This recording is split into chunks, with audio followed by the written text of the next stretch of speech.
नमस्कार. इजी रेसिपीमध्ये तुमचं सर्वांचं स्वागत आहे.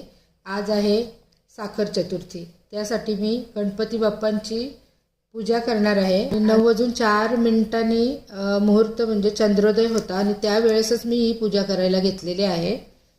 त्यासाठी मी 21 मोदकांचा नैवेद्य पण बनवला आहे आणि हा नैवेद्य माझ्या मुलीनेच बनवला आहे. तिनेच सर्व काही केलं आहे आणि पहिली वेळेस तिने हा नैवेद्य हे बनवले आहेत. ह्या गणपतींना गौऱ्या गणपती पण म्हणतात. हे कालच गणपती बाप्पांचं आगमन झाले आणि आज त्यांचं पूजा झाली आणि उद्या त्यांचं विसर्जन होणार आहे. मी घरातल्या घरातच ही साधी पूजा मांडली आहे आणि ह्या गणपती बाप्पांना काकडी आणि केळ्याचं नैवेद्य दाखवतात आणि दर चतुर्थीला आपण जशी पूजा करतो तशी या चतुर्थीला पण गणपती बाप्पांची पूजा करतात आणि मोदक खास करून साखरेचे बनवतात.